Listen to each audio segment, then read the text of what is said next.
క్రీస్తునందు ప్రియమైన వారలారా, మన ప్రభును రక్షకుడైన యేసుక్రీస్తు పరిశుద్ధ నామంలో మీ అందరికీ కూడా శుభాలు వందనాలు తెలియజేస్తూ ఉన్నాను. దేవుడు మిమ్మును మీ కుటుంబాలను దీవించునుగాక. సేవకునిగా మరొక పర్యాయము ప్రభు మాటలు మీకు వినిపించటానికి దేవుడిచ్చిన గొప్ప ఆధిక్యతను బట్టు దేవునికి స్తుతులు చెల్లిస్తూ మీ అందరికీ కూడా మరొకసారి శుభాలు వందనాలు తెలియజేస్తూ ఉన్నాను. దేవుడు మీ అందరినీ దీవించి ఆశీర్వదించునుగాక. ప్రభునందు ప్రియులరా, విశ్వాసులముగా దేవుని వెంబడి ప్రయాణం చేస్తూ మన ఆత్మీయతలో మనం బలపరచబడుతూ దేవుని నామానికి మహిమకరంగా జీవించడానికి దేవుడిస్తున్న మరి ప్రతి దినాన్ని బట్టి దేవునికి నేను స్తుతులు చెల్లిస్తూ ఉన్నాను. దేవుని వాక్యము ద్వారా ప్రేరేపించబడి ఒక మాటను మీకు తెలియచేయటానికి నేను ఎంతో మరి సంతోషిస్తున్నాను దేవుని సేవకుడిగా. ఈరోజు ప్రభునందు ప్రియులరా, విశ్వాసి మంచి తీర్మానాలు కలిగి ఉండాలి. మంచి తీర్మానాలు భవిష్యత్తును మంచిగా బలపరుస్తాయి. మరి అటువంటి తీర్మానం కలిగి ఉండటానికి ప్రభువులో మనకి మంచి విశ్వాసం కూడా ఉండాలి. మంచి తీర్మానాలు మంచి జీవితాన్ని మన ముందుకు నడిపిస్తూ ఉంటాయి. మన ముందున్న సమయం అంతా కూడా దేవునిలో మనకు కలిగి ఉన్న తీర్మానాలే, అవే మనల్ని బలపరుస్తాయనే సత్యాన్ని చెప్పడానికి నేను ఎంతో సంతోషిస్తూ ఉన్నాను. తీర్మానాలు లేకపోతే ఒకరోజు తీరుబడిగా పశ్చాత్తాపపడవలసిన పరిస్థితులు వస్తూ ఉన్నాయి. భవిష్యత్తును అందమైనదిగా చేసేది మనం చేసుకునే తీర్మానం ప్రమాణం వలె ఉండినట్లు మనం చూసుకోవటం చాలా ప్రాముఖ్యం. కొన్ని తీర్మానాలు భక్తులు చేసుకున్న తీర్మానాలు పరిశుద్ధ గ్రంథంలో ఇద్దరు స్త్రీల పేర్లతో పుస్తకాలు ఉన్నాయి. ఒకటి ఎస్తేరు గ్రంథము, రెండవది రూతు గ్రంథము, తల్లి రూతు గారు గ్రంథము. న్యాయాధిపతుల తర్వాత రూతు గ్రంథము, తర్వాత మనకు మొదటి సమూయేలు గ్రంథము. న్యాయాధిపతుల కాలముకు రాజుల కాలానికి మధ్యన మరి రూతు గ్రంథాన్ని మనము చూస్తూ ఉన్నాం.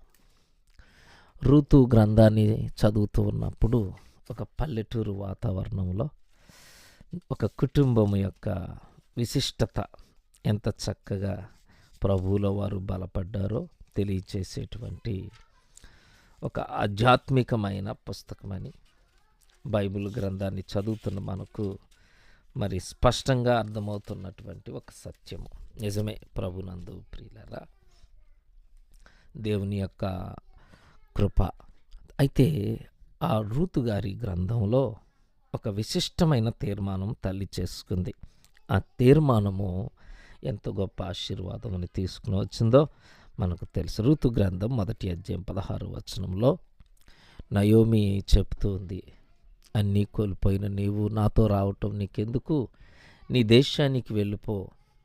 నీ తోటి కోడలు వార్ప వెళ్ళిపోయినట్లుగా నీవు కూడా వెళ్ళి నీ జీవితాన్ని మీ దేశంలో నడిపించుకొని చెప్తే, కానీ రూతమ్మ గారు చేసుకున్న తీర్మానం 16వ వచనంలో రాస్తారు. అందుకు రూతు, నా వెంబడి రావద్దని నన్ను విడిచిపెట్టమని నన్ను బ్రతిమాలు కొనవద్దు. నీ వెళ్ళు చోటికి నేను వచ్చేదను, నీవు నివసించు చోటునే నేను నివసించదు. నీ జనమే నా జనము, నీ దేవుడే నా దేవుడు. రూతు గారి మాటలు గురించి, నయోమిని గురించి కూడా మనము జ్ఞాపకం చేసుకుంటున్నాం. రూతు తన అత్త పట్ల నిస్వార్థమైన విశ్వాస పాత్రమైన ప్రేమను చూపిస్తుంది. నయోమి అయితే తన జీవిత విధానాన్ని బట్టి, తన పట్ల, తను ఆరాధించే దేవుని పట్ల తన కోడలకు మంచి అభిప్రాయం కలిగేలా చేసింది గనుక ఈ మాటలు వీరిద్దరి విషయంలో మంచి సాక్ష్యాన్ని పలుకుతూ ఉన్నాయి. రూతు తన మాతృభూమిని, తల్లిదండ్రులను, తన దేవుళ్లను వదిలి తెలియని చోటికి నయోమితో బయలుదేరింది. యేసు ప్రభు విషయంలో మన నిత్యము ఎలాగ ఉండాలో రూతమ్మ గారు తెలియచేస్తూ ఉన్నారు. ప్రభునందు ప్రియులరా, నిజమే కదా, ఒక మంచి తీర్మానము మనల్ని ఎంత చక్కగా బలపరుస్తుంది. ఒకసారి ఈ మాటలు గనుక మనం జ్ఞాపకం చేసుకున్నప్పుడు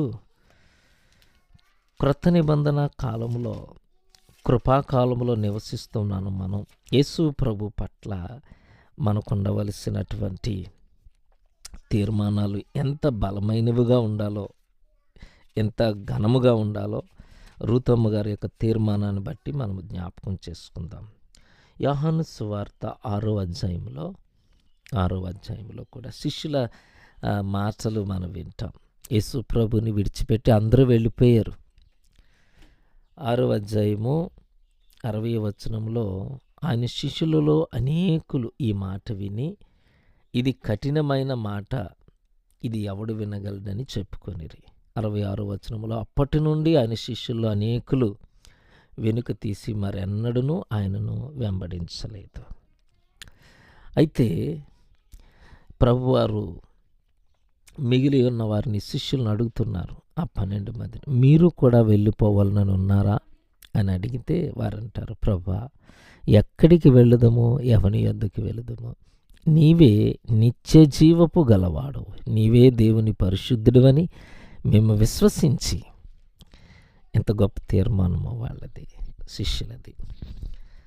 దేవుని యొక్క మహాకృపలో మరి శిష్యులు చెప్పిన మాటలు, రూతమ్మ గారు చెప్పిన మాటలు మనము జ్ఞాపకం చేసుకుంటూ ఉన్నప్పుడు దేవుని ఎడల మన తీర్మానాలు కూడా ఆ రీతిగా ఉండేటట్లు మనము జాగ్రత్త పడాలి. లూకాసు సువార్త 14వ అధ్యాయము 33వ వచనపు మాటలు కూడా ఆ ప్రకారమే, మీలో తనకు కలిగిన దంతి విడిచిపెట్టని వాడు నా శిష్యుడు కానేరడు అని ప్రభు చెప్తున్నారు. నన్ను వెంబడించేటప్పుడు ఒక మంచి తీర్మానం, ఈ లోకాన్ని విడిచిపెట్టి, సమస్తమును విడిచిపెట్టి ప్రభుని వెంబడించగలిగిన మంచి తీర్మానం. రూతమ్మ గారు తన దేశాన్ని, తన బంధువులను, తన స్వజనులను విడిచిపెట్టి, నీ దేవుడే నా దేవుడు, నీ జనమే నా జనం అంటూ తీర్మానం చేసుకుంది. ఓ మోయాబీరాలు. అందుకు ప్రతిఫలంగా దేవుడు ఆమెకు గొప్ప బహుమానం ఇచ్చాడు. ఏమిటంటే మెస్సయ్యకు ఆమె పితరురాలు అయ్యింది. ఎంత గొప్ప భాగ్యం! యేసు ప్రభువారు జన్మ విధానంలో తల్లి రూతు గారి పేరు కూడా చేర్చబడింది. అలాగే మరొక భక్తుని తీర్మానం, 1 సమూయేలు గ్రంథము 12వ అధ్యాయము 23వ వచనంలో భక్తుడైన మహాభక్తుడైన సమూయేలు తీర్మానం. 23వ వచనంలో, నా మట్టుకు నేను మీ నిమిత్తము ప్రార్థన చేయటం మానుట వలన యెహోవాకు విరోధముగా పాపం చేసిన వాడు నగుదును, అది నాకు దూరమగును గాక, కానీ శ్రేష్టమైన చక్కని మార్గమును మీకు బోధింతును. ఆయన అంటాడు, ప్రార్థించకపోవటం వలన, ఇలా చెయ్యమని దేవుడు చెప్పిన దాన్ని చేయకపోవటం, చెయ్యొద్దని దాన్ని చేయడం రెండూ సమాన పాపమే. కాబట్టి నేను దేవుడు చెప్పిన మాటను చేస్తూనే సమూయేలు ముసలివాడు, ఇశ్రాయేలు వారిపై కార్యనిర్వహణాధికారం అతనికి ఇకపై లేదు. అయితే ఆధ్యాత్మికమైన పరిచర్య భారాన్ని దేవుడు ఇంకా సమూయేలు పైన ఉంచాడు. ప్రార్థించడం, ఉపదేశించడం అతడు ఇంకా చేయగలిగిన పనులు. ఉపదేశించడానికి కూడా శక్తి లేనప్పుడు ప్రార్థించడం కొనసాగించగలుగుతాడు. ప్రార్థన చేయాలి, లేని ఎడల అది నాకు పాపమోగునంటూ తీర్మానం చేసుకున్నాడు. ప్రభునందు ప్రియులారా, భక్తుని యొక్క మహా ఆలోచన తీర్మానం. సమూయేలు వంటి గొప్ప భక్తుడు, దేవుడు అతన్ని ఎన్నిక చేసుకున్న విధానం, అతడు చేసుకున్న తీర్మానం, నేను నిత్యము ప్రభువుకి ప్రార్థన చేయటమే. యెహోషువ తీర్మానం కూడా మనకు తెలుసు. యెహోషువ గ్రంథం 24వ అధ్యాయం 15వ వచనంలో, యెహోవాను సేవించటం మీ దృష్టికి కీడని తోచిన యెడల మీరు ఎవరిని సేవించెదరో, నది అద్దరిని మీ పితరులు సేవించిన దేవతలను సేవించెదరో, అమోరీయుల దేశమును మీరు నివసించుచున్నారే, వారి దేవతలను సేవించెదరో, నేడే మీరు కోరుకొనండి. మీరెవరిని సేవింప కోరినను నేనును నా ఇంటి వారును యెహోవాను సేవించెదను. బహిరంగంగా, బుద్ధిపూర్వకంగా కోరుకోమంటూ ఉన్నాడు. ప్రభునందు ప్రియులరా, దేవుని యొక్క కృపలో యెహోషువకు దేవుడిచ్చినటువంటి గొప్ప ధన్యతలు, ఎంత మంచి తీర్మానమో, నేనును నా కుటుంబము నిత్యము యెహోవాని సేవించుదాము. ఈ మాటలు మనం జ్ఞాపకం చేసుకుందాం. మన కుటుంబంలో ఇటు ఆలోచన ఉండాలి. ఇశ్రాయేలీలు అసలే అస్థిరులు, స్థిరబుద్ధి గలవారు కారు, మూర్ఖపు ప్రవర్తన గలవారు. అలాంటి వారి మధ్యలో మీరెవరిని సేవించాలనుకుంటున్నారో సేవించండి, కానీ నేనును నా ఇంటి వారును యెహోవానే సేవిస్తామంటూ తీర్మానం చేశాడు. మన చుట్టూ ఉన్న వాళ్ళందరూ అవిధేయులా, తిరుగుబోతులా, తాగుబోతులా, వాళ్ళ మధ్యలో నేను పరిశుద్ధంగా జీవించలేకపోతున్నాను అంటున్నవా? యెహోషువ తీర్మానాన్ని జ్ఞాపకం చేసుకో. మనం చేసే పని చోట్ల, జీవించే జీవిత విధానంలో, మన కాలనీలో, మన గ్రామంలో, మన చుట్టుపక్కల ఉన్న వారి మధ్యన నీ తీర్మానము ప్రభువుని గణపరిచే రీతిగా ఉండటానికి, సిద్ధపరచుకోవటానికి మాటలు మీకు జ్ఞాపకం చేస్తూ ఉన్నాను. ఎస్తేరు గారి తీర్మానం 4వ అధ్యాయం ఎస్తేరు గ్రంథం 16వ వచనంలో ఆ తల్లి చెబుతుంది, నీవు పోయి శూషానునందు కనపడిన యూదులందరినీ సమాజ మందిరంలో సమకూర్చి నా నిమిత్తం ఉపవాసం ఉండి 3 దినములు అన్నపానములు చేయకుండాటి నేనును నా పనికెత్తులను కూడా ఉపవాసం ఉందు ప్రవేశించుటకు న్యాయ వ్యతిరేకముగానున్నను. నేను రాజునొద్దకు ప్రవేశించదును, నేను నశించినను నశించదును. ఉపవాసము ప్రార్థన అనలేదు, కానీ సందర్భాన్ని బట్టి మనం అర్థం చేసుకోవచ్చు. దేవుని ప్రజలు సహజంగా ఆయన సన్నిధిలోనే ఉపవాసం చేస్తారు. ఎంత గొప్ప తీర్మానం! నేను నశిస్తే నశిస్తాను. ఈ భూమిపై ప్రాణం దక్కించుకోవటం కన్నా మరింత ప్రాముఖ్యమైన విషయాలు ఉన్నాయని ఎస్తేరు గ్రహించింది. మనమందరం ఇది కూడా గ్రహించాలి. ఆమాను ద్వారా ఆగమయ్యే పరిస్థితి, మరి అట్టి ఆలస్యం ఏమీ చేయకుండా అత్యవసర పరిస్థితుల్లో నడుము కట్టి నేనునో నా పనికెత్తున ఉపవాసం అందుంటాము. యూదులందరినీ తమ ప్రార్థనలతో రక్షించుకున్న ధీరురాలు ఎస్తేరు ఎంత గొప్ప తీర్మానం చేసుకుందో.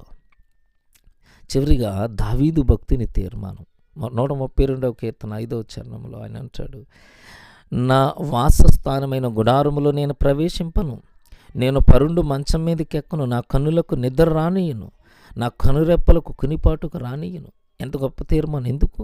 ఆరాధించటానికి అవకాశం లేని పరిస్థితుల్లో దావీదు చేసిన తీర్మానం, యెహోవాకు నేను ఒక స్థలము చూచు వరకు నా కనులకు నిద్ర రానియను.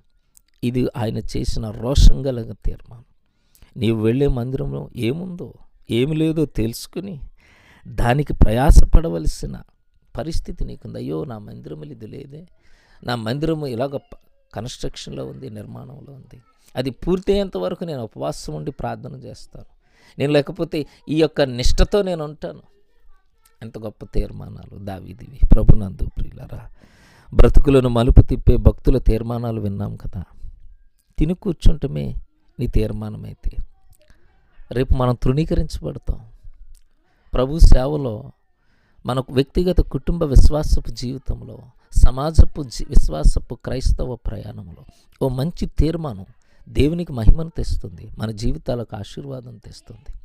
బైబిల్ని చదువుతూ, భక్తులను అనుసరిస్తూ, దేవుని నామాన్ని గణపరిచే ఆ ఉన్నతమైన కృపలో కొనసాగటానికి, మంచి తీర్మానాల ద్వారా ప్రభువుని గణపరుస్తూ ఆశీర్వాదకరమైన జీవితాన్ని కలిగి ఉండటానికి ప్రభు కృప మనకు తోడైండును గాక.